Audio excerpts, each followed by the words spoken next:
a safe harbor ruling, or the overturn of the safe harbor ruling in the EU, means that if you're a data provider in the EU, you have to adhere to laws of each of the individual countries. So that would impact you. So you do have operations outside of the U.S.? So I don't have physical operations, but I have customers that use. I have like synagogues in the UK and different EU regions that are paying a monthly service fee to use this service, and part of that includes us storing data, collecting financial data, donations, membership data, and so forth.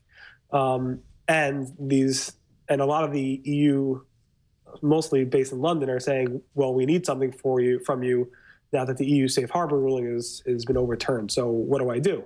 And then I'm pointing to Amazon, Salesforce, Google, and they're all using this type of model clauses, but it's much more complicated for me to implement that because I don't really have the infrastructure, the legal background, and so forth to do that, and my lawyer is not so aware of what to do.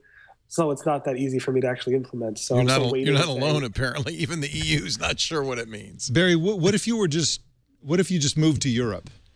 Would that solve this problem? No. And bring your servers with you? I think some of the options are to have a representative based in Europe, which makes it easier. Yeah. But I still think it doesn't solve. I don't know. Honestly, I got an email from 3 of the synagogues in London area and saying, what do we do now? I'm like, just trust us. We're okay. And they're like, no, it's not good enough. So I'm figuring out what to do right now. Huh. Interesting problem. Apparently, there's a debate, even within the EU, about what it means. Yep. This is from an article at Data Center Knowledge. There are 2 schools of thought. One school of thought is that safe harbor is dead, and that means that there's no protection for overseas data center operators like you, Barry. You just have to adhere to the laws of the various countries you're in. The other, and according to David Sneed, who's the co-founder and attorney with the Internet Infrastructure Coalition, which is a U.S. kind of industry group that includes Google, Amazon, and Equinix, says that he thinks that the European Union and the European Commission in particular have to just figure out how to interpret it. Mm-hmm. Yeah. That there needs to be some new policy. So meanwhile, Barry and people like him just don't know what to do. It's unrealistic to think, Sneed says, that all transatlantic data is going to have to stop as a result of this decision. That certainly would be an impact that the EU would not like. Yeah. The European Commission is likely to figure out a way to accommodate it, and the U.S. as well. So in other words, he's saying, and he's probably right, there's no need to panic. What are you going to do, Barry? Panic? I asked my clients, my synagogue clients there, to just hold off, give me a couple months to see what they're doing, and we'll figure it out. So you're not going to allow overseas customers? Well, they're just signing up. I'm not stopping them from signing up. I just don't know if they could use it. I think it leaves the liability on them versus on me, and they don't want that. I believe.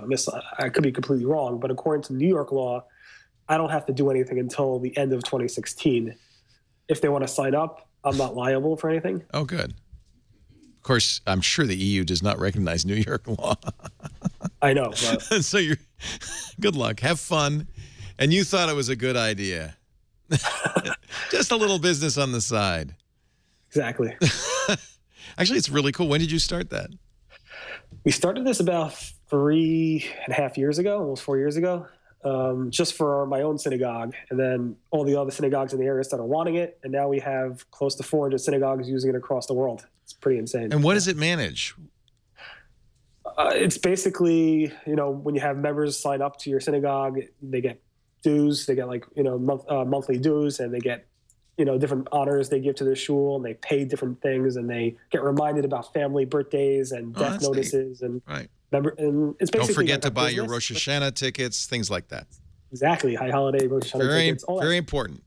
Get those tickets early. That's cool. That's a really interesting. And you wrote it just kind of as a kind of service for your own temple.